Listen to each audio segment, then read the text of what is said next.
ಸ್ವಾಗತ. ಬನ್ನಿ ಇವತ್ತು ದೋಸೆ ಮತ್ತು ಹೋಟೆಲ್ ಸ್ಟೈಲ್ ಕಾಯಿ ಚಟ್ನಿ ಹೇಗೆ ಮಾಡೋದು ಅಂತ ತೋರಿಸ್ಕೊಡ್ತೀನಿ. ಮಾಡೋದಕ್ಕೆ ಬೇಕಾಗಿರೋ ಸಾಮಗ್ರಿಗಳು: 2 ಪಾವ್ ಅಕ್ಕಿ ತಗೊಂಡಿದ್ದೀನಿ, ಅರ್ಧ ಪಾವ್ ಉದ್ದಿನಬೇಳೆ ತಗೊಂಡಿದ್ದೀನಿ, ಅರ್ಧ ಪಾವ್ ಅವಲಕ್ಕಿ ತಗೊಂಡಿದ್ದೀನಿ, 2 ಟೀ ಸ್ಪೂನ್ ಮೆಂತ್ಯ ತಗೊಂಡಿದ್ದೀನಿ. ಇದು 1 ಟೈಮ್ಗೆ 4 ಜನಕ್ಕೆ ಆರಾಮಾಗಿ ತಿನ್ಬೋದು. ಅಕ್ಕಿ ಉದ್ದಿನಬೇಳೆ ತೊಳೆದು ನೆನೆಸಿಟ್ಕೊಳ್ಳಿ. ಅದಕ್ಕೆ 2 ಸ್ಪೂನ್ ಮೆಂತ್ಯ ಹಾಕೊಳ್ಳಿ.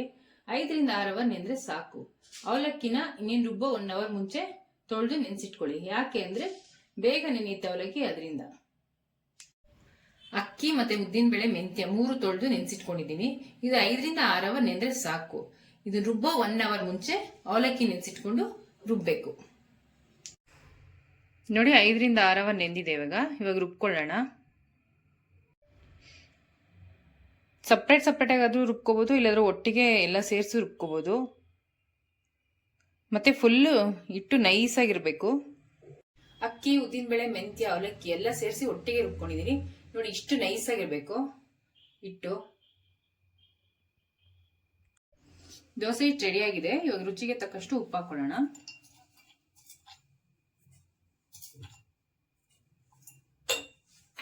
ಇದು ಒಂದು ಓವರ್ ನೈಟ್ ನೆನಿಬೇಕು ಚೆನ್ನಾಗಿ. ನೋಡಿ, ರುಚಿಗೆ ತಕ್ಕಷ್ಟು ಉಪ್ಪು ಬೇರಿಸ್ಕೊಂಡಾಗಿದೆ. ಇದು ಓವರ್ ನೈಟ್ ನೆನೆಗೆ ಬಿಡೋಣ. ದೋಸೆ ಹಿಟ್ಟು ಎಷ್ಟು ಚೆನ್ನಾಗಿ ಹುಳಿ ಬರುತ್ತೋ ದೋಸೆ ಮಾಡಿದಾಗ ಅಷ್ಟು ಚೆನ್ನಾಗಿರುತ್ತೆ, ತಿನ್ನಕ್ಕೂ ಟೇಸ್ಟಿಯಾಗಿರುತ್ತೆ. ನೋಡಿ, ಓವರ್ ನೈಟ್ ಬಿಟ್ಟಿರೋದಕ್ಕೆ ಎಷ್ಟು ಚೆನ್ನಾಗಿ ಹುಳಿ ಬಂದಿದೆ. ಈ ತರ ಹುಳಿ ಬರಬೇಕು. ಹುಳಿ ಬಂದ್ರೆ ದೋಸೆ ತುಂಬಾ ಚೆನ್ನಾಗಿರೋದು. ಇವಾಗ ಒಂದು ಹೋಟೆಲ್ ಸ್ಟೈಲ್ ಕಾಯಿ ಚಟ್ನಿ ಮಾಡ್ಕೊಳ್ಳೋಣ. ನಮ್ಮ ಹಸ್ಬೆಂಡ್ ತೋರಿಸ್ಕೊಡ್ತಾರೆ. ಹಾಯ್, ಹಲೋ, ನಮಸ್ಕಾರ. ಅಡುಗೆ ಮನೆಗೆ ಸ್ವಾಗತ. ಇವತ್ತು ಹೋಟೆಲ್ ಸ್ಟೈಲ್ ಅಲ್ಲಿ ಕಾಯಿ ಚಟ್ನಿನ ಹೆಂಗ್ ಮಾಡೋದು ಅಂತ ನೋಡೋಣ ಬನ್ನಿ. ಹೋಟೆಲ್ಗಳಲ್ಲೆಲ್ಲ ಕಡೆ ತಿಂದಿರ್ತಾರ ಕಾಯಿ ಚಟ್ನಿ. ಈ ತರ ಮನೇಲಿ ಹೆಂಗ್ ಮಾಡೋದಪ್ಪ ಅಂತ ಯೋಚನೆ ಮಾಡ್ತಾ ಇರ್ತೀರಲ್ವಾ, ಅದನ್ನ ಸಿಂಪಲ್ ಆಗಿ ನಾನು ಮಾಡಿ ತೋರಿಸ್ತೀನಿ. ಬನ್ನಿ, ಅದಕ್ಕೆ ಏನೇನು ಬೇಕು ಐಟಮ್ ಅಂತ ನೋಡೋಣ.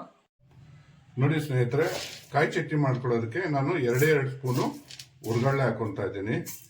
ಖಾರಕ್ಕೆ ಒಂದು 3 ಹಸಿಮೆಣಸಿನ್ಕಾಯಿ, ಒಂದು ಸ್ವಲ್ಪ 3-4 ಪೀಸ್ ಅಷ್ಟು ಶುಂಠಿ, ಮತ್ತೆ ಅದಕ್ಕೆ ಸ್ವಲ್ಪ ಕೊತ್ತಂಬರಿನ ಇವಾಗೆ ಸೇರಿಸ್ಕೊಂಡ್ಬಿಡೋಣ.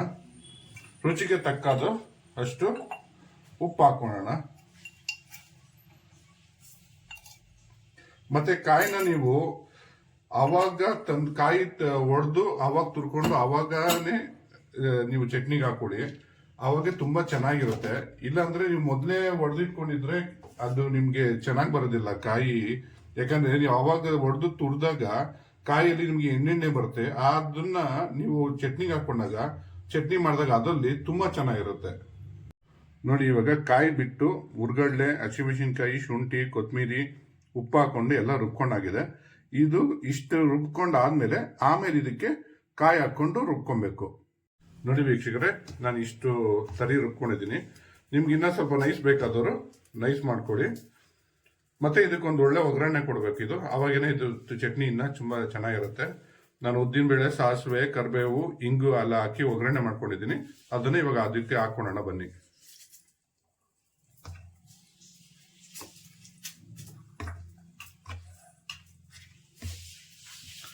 ಇದೊಂದ್ಸರಿ ಮಾಡ್ಕೊಂಡು ನೋಡಿ, ಮಾಡ್ಕೊಂಡು ಹೆಂಗಿದೆ ಟೇಸ್ಟ್ ಅಂತ ಕಮೆಂಟ್ ಮಾಡಿ ತಿಳಿಸಿ. ನೋಡಿ, ಎಷ್ಟು ಚೆನ್ನಾಗಿ ಬಂದಿದೆ ದೋಸೆ. ಹೋಟೆಲ್ ಸ್ಟೈಲ್ ಕಾಯಿ ಚಟ್ನಿ ಜೊತೆಗೆ ಸವಿಯಲು ಸಿದ್ಧ. ಲೈಕ್ ಮಾಡಿ, ಶೇರ್ ಮಾಡಿ, ಕಮೆಂಟ್ ಮಾಡಿ. ಹಾಗೂ ನಮ್ಮ ಚಾನೆಲ್ನ ಸಬ್ಸ್ಕ್ರೈಬ್ ಮಾಡ್ಕೊಳ್ಳೋದು ಮರಿಬೇಡಿ.